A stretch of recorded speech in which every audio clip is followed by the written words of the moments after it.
Good morning, CLC. I invite you now to just take a nice, deep, cleansing breath, welcoming in all the love and light that this world has to shine on you. And as you release that breath, release all stress and tension. Just let it go for now. And if you feel so inclined, go ahead and take another nice, deep, cleansing breath. Breathing in cool, calming oxygen. And as you breathe out, allow your body to just relax in this moment. And allow your mind to be here, now. Universal love enfolds me. Universal wisdom inspires me. Universal spirit enlightens me. Universal power encircles me. I am one, and all is well. As we begin this inner healing process, let me invite you to relax in quiet confidence, opening yourself to the miracle-working higher power. Now symbolize the unity of your thinking and feeling nature by touching your chest with your hand, and let my words act as your own, for your own inner healing, acceptance, and receptivity. I acknowledge that there is a power, intelligence, and wisdom greater than my own. I am in the midst of it, and it is in the midst of me, sensitive and responsive to my every thought, word, action, and feeling. I now make this true for myself by saying aloud, I acknowledge. Acknowledging this higher power working through my life, I admit that I am personally responsible for solving my own problems, while being guided and assisted by something greater than myself. As I am ready to surrender the conflicts of my ego to the wisdom of this infinite presence, I simply speak these words: I surrender.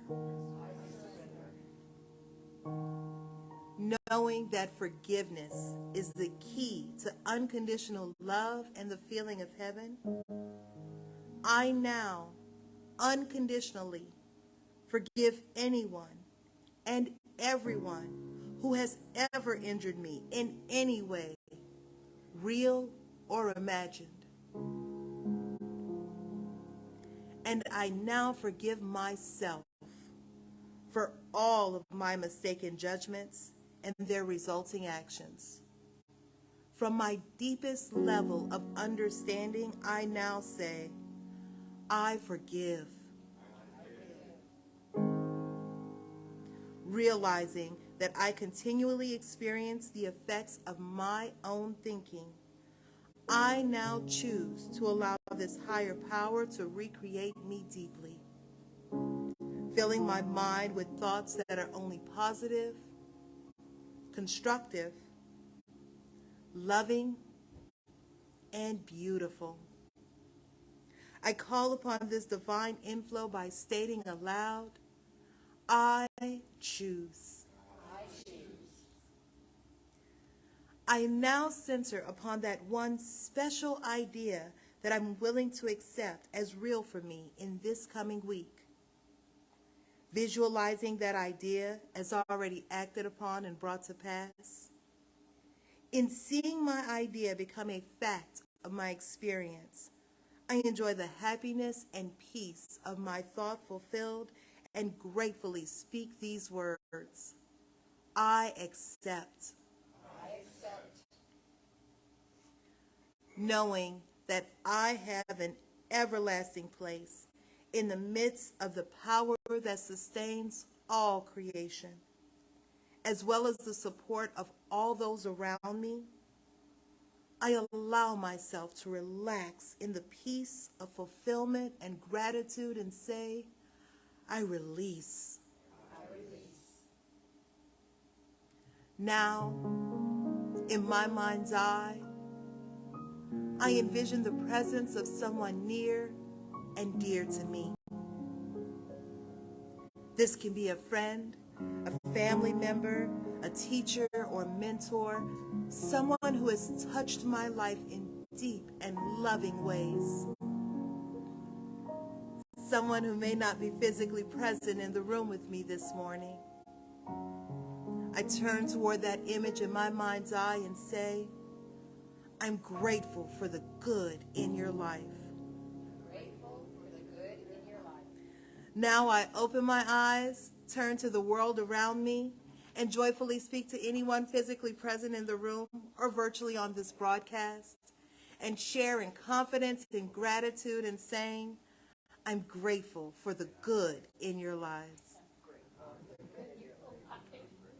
This is a series for Women's History Month, which we have decided to expand to 2 months. It's really all year. It's like Black History Month is forever. Women's History Month is forever. The history of people who haven't really had a voice much in the public discourse or in faith systems, you know, this is their time. This is their time. I'm a mouthpiece for them today, and many Sundays here at Creative Life, frankly, because this is what I do. This is what I do. I love doing this. I love this speaking. I look forward to this all week long. It's one of the easiest things that I do, actually, because I get an idea in mind, I come up here, and I'm looking at a friendly group of people. And by friendly group of people, I mean not just the ones in the room, but the ones that are online. I don't know who's online, but I know they're a friendly group of people because they say nice things in the comments, and they're very supportive. Anyway, this isn't all about me, just 80, 90% of it. But I wanted to start with a purely random observation that has nothing to do with the theme or where I'm going with this. Do you know who Shohei Ohtani is? Yeah. Okay, Brian knows. Shohei Ohtani is a Major League Baseball player, native of Japan. He's widely considered to be the greatest ball player currently playing. It's arguable because there are many of them, but he's very good. He's very, very good. He's both a pitcher and a hitter, outfielder or designated hitter, and a pitcher, and he's equally proficient at either role. Well, he's playing right now for Japan in the World Baseball Classic, which happens every so often, and it's where teams represent their countries. And there are a number of countries. Japan has a rich baseball history, and so does Korea, and so does China, but there's some nations in this tournament that you don't think of as baseball countries. One of them is the Czech Republic. And a guy who is an electrician, not a professional baseball player, but a professional electrician in the Czech Republic, struck out Shohei Ohtani yesterday in a game on a pitch that was about 72 miles an hour, which for a pitch is very, very slow.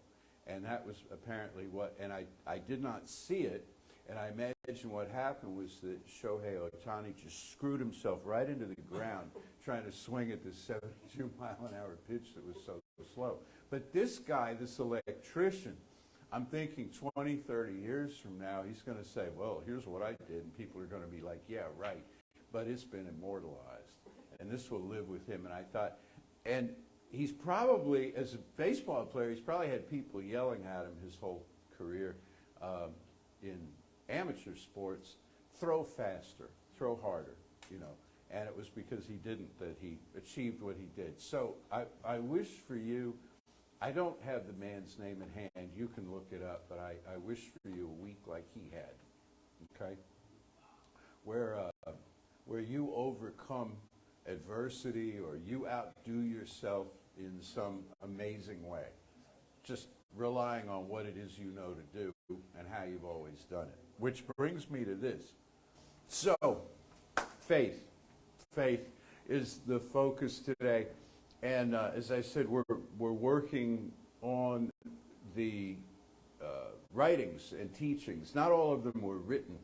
Not all of these women wrote for publication, but they all taught, and it was immortalized in some way. And so we're working through some material of some amazing women.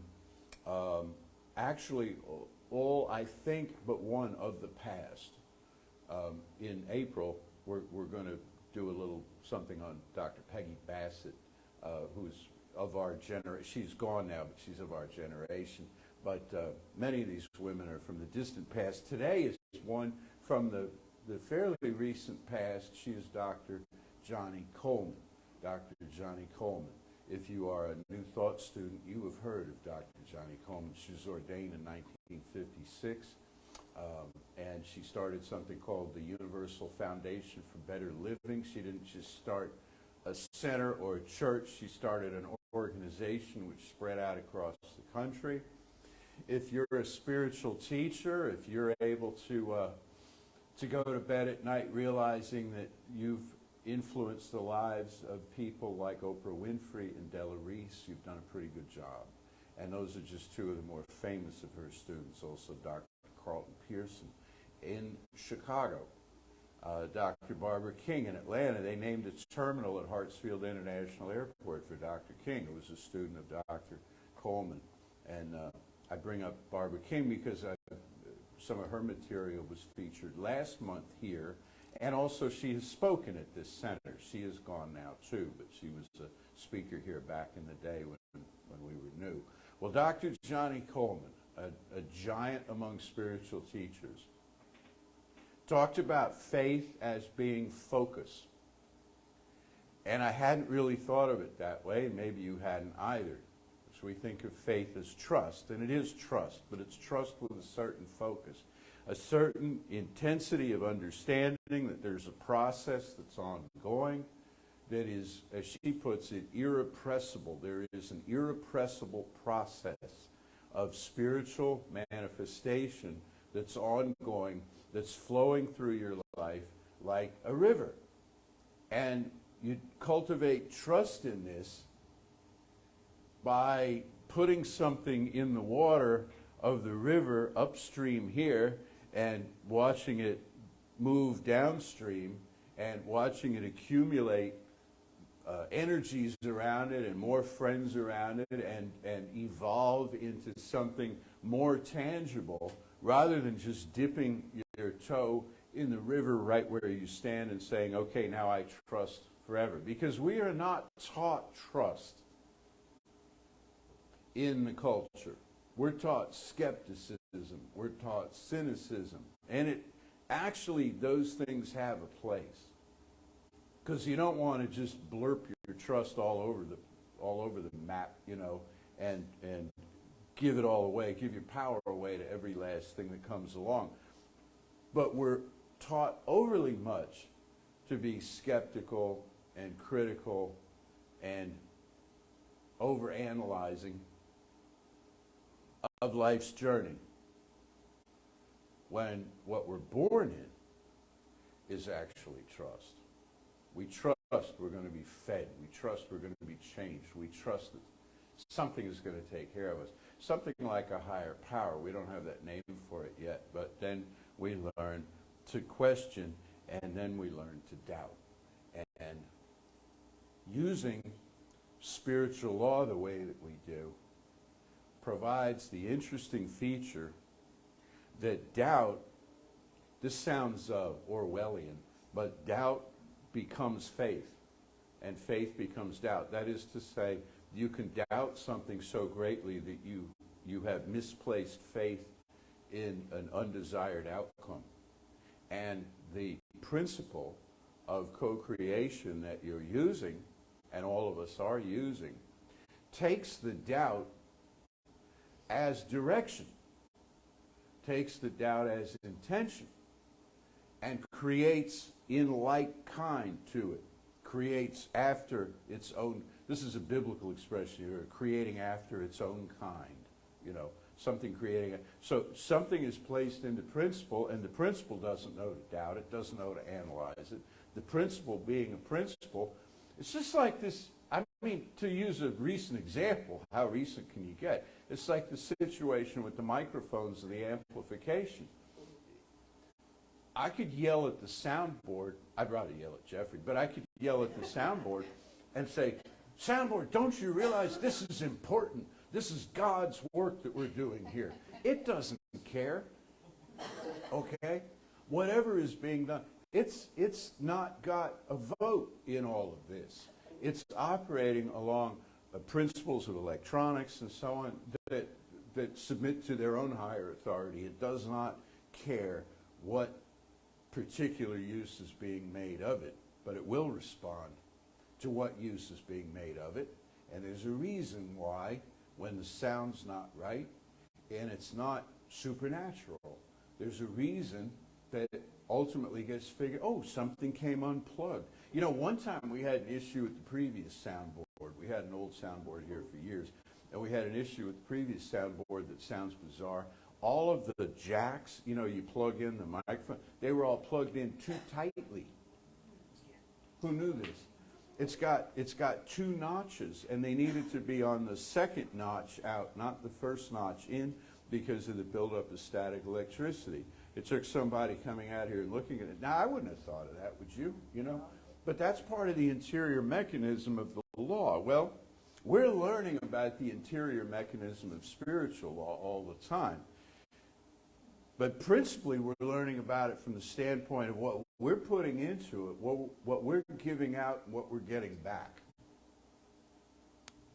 So we cultivate trust in a spiritual principle by using the spiritual principle along specific lines toward a particular outcome that can be marked by us, that we can then note, and we can say, well, at such and such a time, I had this knowing, I went into this meditation, I went into this prayer, I affirmed this particular thing, and at this particular time here, something in like kind manifests.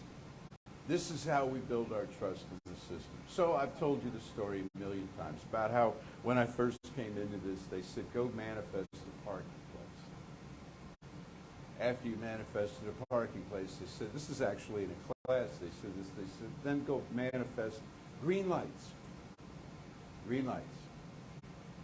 Now, a parking place does not present an ethical dilemma. If there was a parking place, somebody's exited it. You didn't have them towed off. You know what I mean? Yeah. But a green light is a little bit difficult because if all of us in this class are manifesting green lights, what about the cross traffic? What class did they just come out of? You know.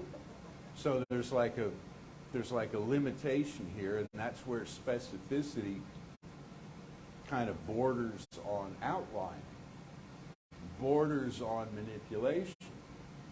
Were it not for the highest good, for all concerned, that we affirm in our spiritual work. I want to go off on that for a moment. This is not weakness. This is not watering down your goals when you say, I affirm and know the highest good for all concerned. Yes, I'm prosperous, and I'm happy, and I'm harmonious, and I'm loved, and I'm all of this. You know, is what we're affirming to ourselves. But so is everybody else, including the people I just can't stand. Including the people who hurt me. Including my enemies, if I have known enemies, you know. The people that I really don't think deserve it, they get to prosper and they get to be happy just as much as I do. Because if I don't grant them that, then there's a part of me that's not operating on all channels like the soundboard. See, spiritual principle does not compartmentalize. People do. People do. People say, well, I've earned this, you know, or that person deserves some good over here. Like, I'm going to be bestow on them this grace, this gift, or whatever. That's a game that we play from the ego. All spiritual law knows, you want to get right down to it, spiritual law doesn't even know you as separate. All it knows is I am. You know you as separate. You know you as distinct. See? And so in your use of spiritual law, it's like, I was going to use the banking metaphor. That's not particularly apt this week. But, all right, it's an account. You're an account in a cosmic bank. You know what your account should have in it. You do what you do. Your account increases. You spend a little. Your account decreases. Doesn't affect the whole thing. Okay? But the whole thing doesn't single you out as this one particular body.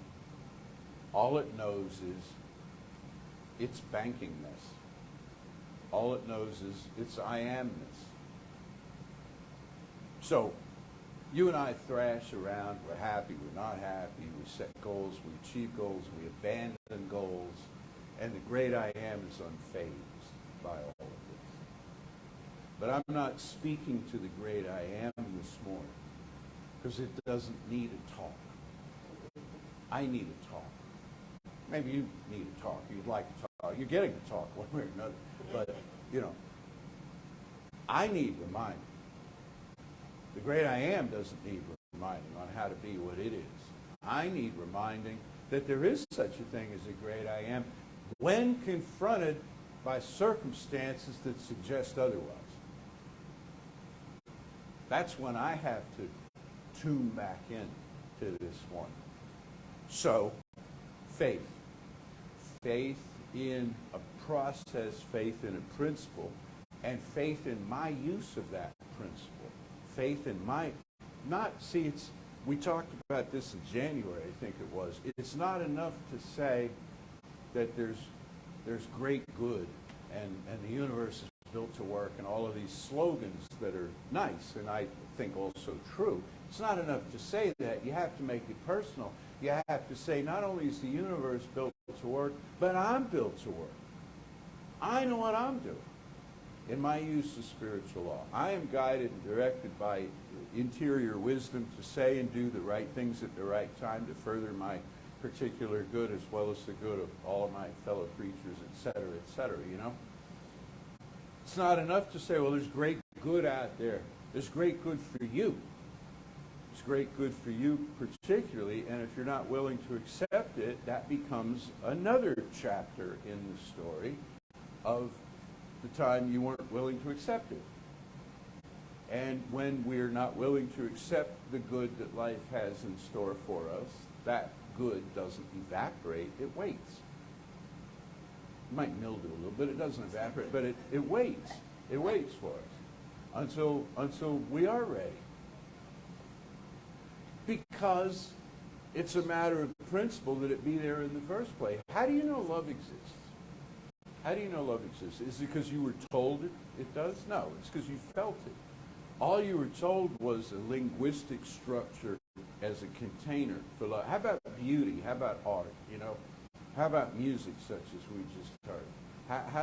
How do these things move us? Do they move us because we've been instructed that they should? No. It's a spontaneous kind of thing, and we give ourselves over to it, and we're willing to have these feelings that we have. I watched a YouTube video of some music from a live performance from 1977. 1977, I was in college, and it's like, whoa. And I realized some of you weren't born, and it seems like, a million years ago, but it was, I'm looking at a time in my life, and it's a little, it's a little this, it's a little sniffy, right? It's like, and it's not like I wish I was back there or any of the rest. It's not about changing things. It's about sensation. I wouldn't trade that in for anything. So, in developing a faith system for oneself, of focus. I think it's to focus not just on what we've been taught to focus on, which is the particular goal you want to achieve. That, goes without saying. But also to focus on the times when you have achieved it, the times when you have used spiritual law, even before you knew there was such a thing as spiritual law, and stuff worked out, and it worked out better. It worked out better than you ever hoped it would. When you focus on that, you draw on an energy. You draw on it. Think of all the things that you do when you get up in a day that you're drawing on what you did the day before. I know how to do this. I know how to do this, we say to ourselves, right? An example we use in this part of the world, we get in our cars every day, right? You get in your car and stuff, and your body just knows how to turn stuff on and do whatever, and off you go, and you're not having to go. In fact, don't do this. What I'm about to say. Don't think about which foot hits which pedal, well, actually, it should only be your right foot, but unless you have a clutch. But you know what I'm saying? If you start thinking too hard about what you're doing, Yes. as somebody expressed one time, a comedian, I think it was, ruined a whole night for a room full of people by saying, think about your tongue. Because all of a sudden you have this large thing of flesh that's in the middle of your mouth, and then all of a sudden it gets very difficult to talk because it balloons up, right? So there's a lot we take for granted, and this is my point, is that we want to build on what we have done before. We're better at things than we thought we were. Life is not nearly as competitive as it's made out to be. Okay? People are on our side. People want the best for each other, even in a time such as we're in with the culture wars and this, where it's like all this, all or nothing. That's kind of how it's being languaged right now. I believe, call me naive, it's a phase. It's a phase we're going through as we figure out who we really are. You see, when you come into a teaching like this and you learn about spiritual law, what tends to happen is this. You become a manifesting machine. Have you had this experience? Those of you who, like the first class that you had or something, you learn about how to manifest. And man, everywhere. Yeah, with the parking places and the green lights and stuff, and then new job, new opportunity, doors opening. It's like on TV, they're ushering you into things, and here's your limo has arrived. There's this whole thing tonight about the Academy Awards because the red carpet's no longer red. Did you hear this? It's now champagne colored, and everyone's gassed at this. Well, it's like there's a red carpet laid out in your life, and you're manifesting right and left, and you know what happens to all of us? That stops abruptly. With a screech of the brakes, that stops. You know why? Because we've hit our own limitations of willingness. We get to a point and we say, I can't believe it. I can't believe it. This is too good to be true. Have you ever said that to yourself? And I don't mean to be superstitious and that you shouldn't utter these words. I'm saying with deep feeling, impress them upon the subconscious mind. This is too good to be true. You know what happens? It shorts out. All of those jacks where the microphones got plugged in, they all get mashed in a little when you do that, and all of a sudden there's feedback and strangeness and things stop. Do they stop permanently? No. What they tell you is you're more than a manifester. You're also a giver. You're also a circulator. You are the great I am having an experience of itself in this world at this time by means of you. You're not simply here to check stuff off a list or accumulate money as if in a cash register. You're here to be a fully orbed spiritual being, and when you take a break from the ego and its demands and breathe in, doors start opening again. Things start flowing again. Works better.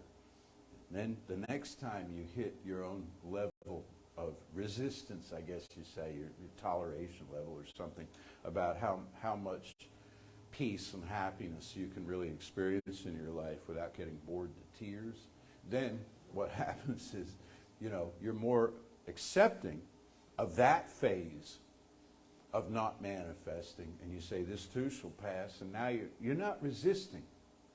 You're not resisting life nearly as much. I had one more thing I wanted to get into today about this, which is something I found myself saying last week in a class, and then I sat with it, and I thought, do I really believe that? And you don't want to do this too often in classes and stuff, to say stuff and then think about later, do I really believe that? Because it kind of gets associated with you. But I started writing about it, and I really do. And that is that any rule, suggestion, what have you, is valid some of the time. Or to put it another way, no rule that you make up for yourself or that you think life is made up for you is applicable all the time. Okay? So like you should get plenty of rest. That's true, but not 24 hours a day. There's stuff has to get done. You should eat leafy green vegetables. This is true, but not from morning till night. You'll make yourself sick, right? Everything in balance. Everything is true some of the time. So when we say those passages that Danielle read in what's called the inner healing experience, which one year when April Fool's Day falls on a Sunday, I want to parody. But we won't film that week. Yeah, we will. Oh, this will be good. But each of those items that sound wonderful and are true at a particular point in time. I'll give you an example. One that might surprise you, but it hit me. I forgive. We're all taught we should forgive. We're all taught we should forgive. But what you don't want to do is forgive blithely. You don't want to forgive for the purpose of looking like you've forgiven.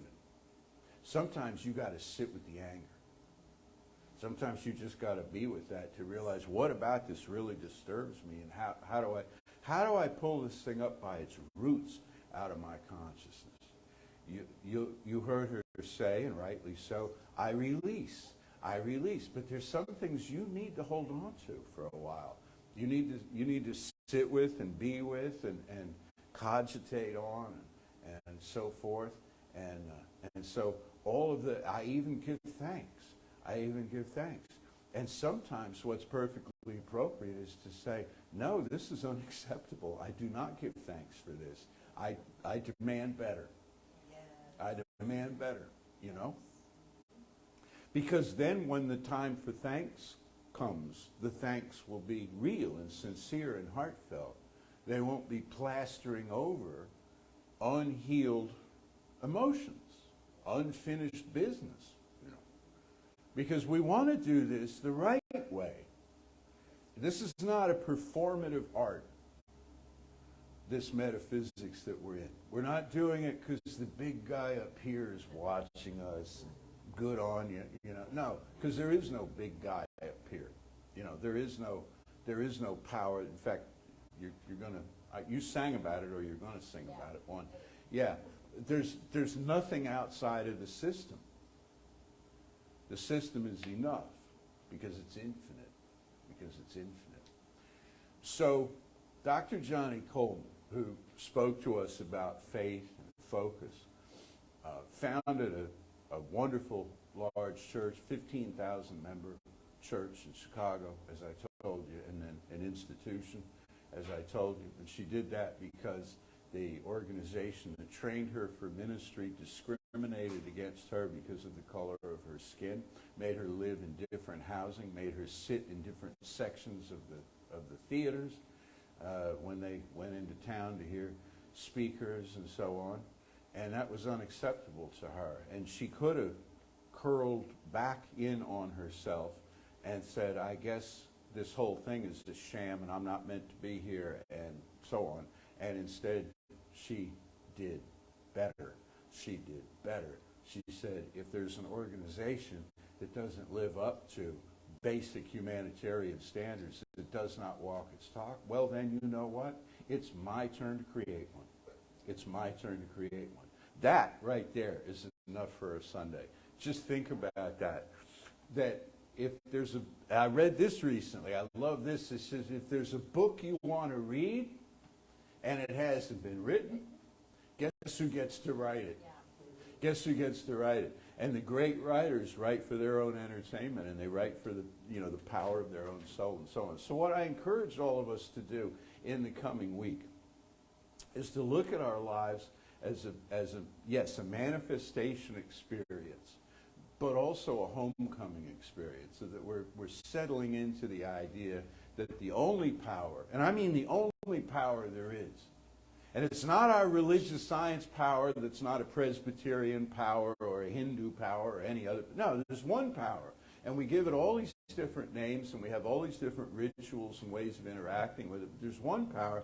The one power there is that's shown up as you. Ask it to show itself in broad daylight to you. Ask it to show itself to you in the fullness of its being.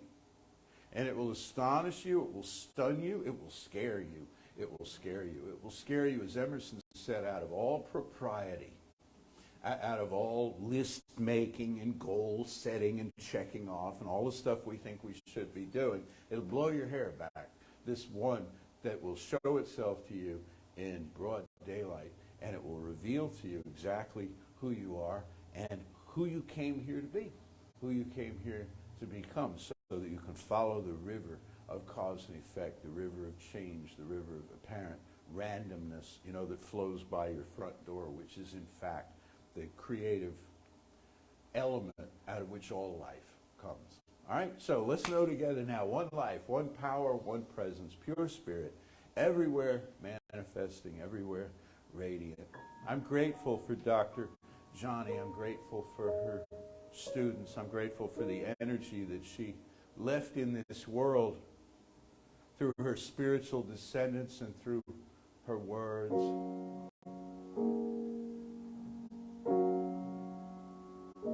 I'm grateful to be part of a teaching that is so liberating, that is so dignifying of life. We're not worms of the dust. We're not miserable sinners who crawl to God on hands and knees for forgiveness and salvation. And neither are we the other extreme, of big towering egos who have it all figured out, shout the answers at each other. No, the truth is really much more elegant, much more beautiful, and it strikes right down the middle. There is a power greater than we are, yet right where we are. We stand in the midst of that power. As the great teacher said, I myself can do nothing. He spoke of it being the power within. I of my ego can accomplish not very much. But when I remember the one life coursing through my veins, expressing itself everywhere I turn in this life, when I remember that, then I am home.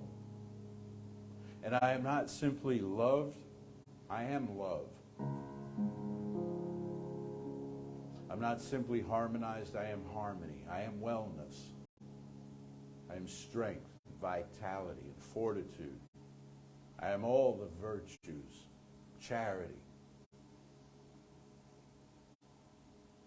peace. And for this knowing, the way that it does manifest in my life at every turn, I am so deeply grateful. I release this word now into the infinite, calling it done, and so it is. And so it is. Our little ushers are in the back. I want to thank each and everyone else for coming again and being here and a part of this service. I want to thank you all for your love and your energy and your support. We value you. We value your presence. We value, come on, it's okay, get it. It's all right. We value your presence. We value your spirit and energy. We also value your monetary donations. Because of everything that you give to us, we can be here and doing this for you. So thank you for all of your support. And I ask you now to join with me in saying, divine love through me blesses and multiplies all the good I am and have, all the good I give and receive. I am prosperous now, and so it is. Now I have to think about how to release you, which is actually the reading that I did this morning was about release, it being the easiest step. Notice the air quotes. But I was also thinking that you noticed that both of the males were wearing green. Okay. St. Patrick's Day is coming up. Now, me wearing green, this is just because I was redhead and most of my stuff is green. Amen. Entirely coincidence. But St. Patrick's Day is this Friday. And I know what the American version of St. Patrick's Day is. Let's go back to the Irish version of St. Patrick's Day. It is actually a day of prayer for religious missionaries around the world. That is the original meaning of St. Patrick's Day. Here in America, we went, hey, we have Irish heritage, let's celebrate that, which is a legit reason. But the underpinning is to pray for religious missionaries around the world. So, in that knowing, because let's be honest, we are all missionaries in our own lives. When we talk this talk, when we walk this walk, then we are missionaries. We are providing a living example of the faith that we believe in, the God that we understand. And so I encourage you to do more of that. And this treatment is for you for that, I guess. We'll see. We'll see what comes out, right?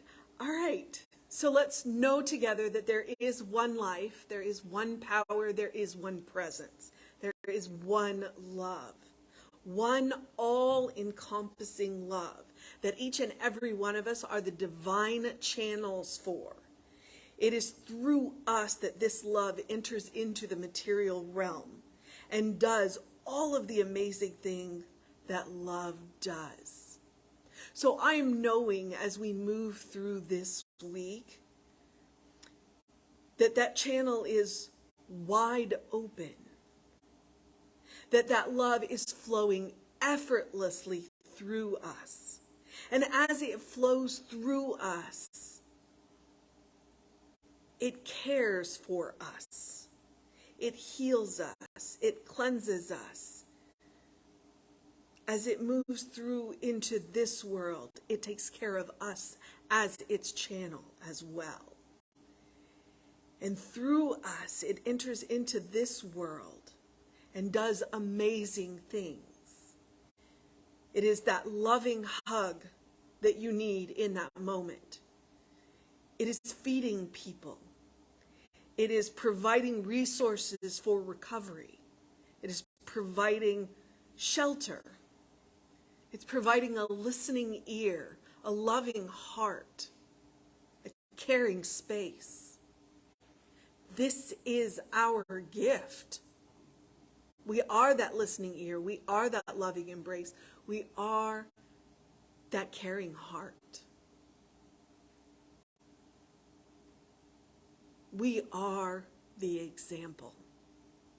We are the walking, talking, living, breathing Christ consciousness. And it is amazing. And I know this for each and every one of us. For every living being in this universe and the next, in all universes. And I am grateful for this knowing. I am grateful for this teaching that teaches me who I am and what I can do. I am grateful for this community, this place that we come together. I am grateful for our musicians. I am grateful for our ministers. I am grateful for our practitioners. I am grateful for each and every one of you, for the brilliant lights that you are. And I relax and release this into that divine love, knowing that it is done. And so it is. Say it with me now. Something wonderful is happening through me. Something wonderful is happening through me. I feel it in my body. I feel it in my I body. feel it in my mind. I feel it in my I mind. feel it in everything I I am. feel it in everything I am. I choose it. I choose I it. trust it. I trust I it. use it. I use And it. I love it. And I love it. So it is. And so it is.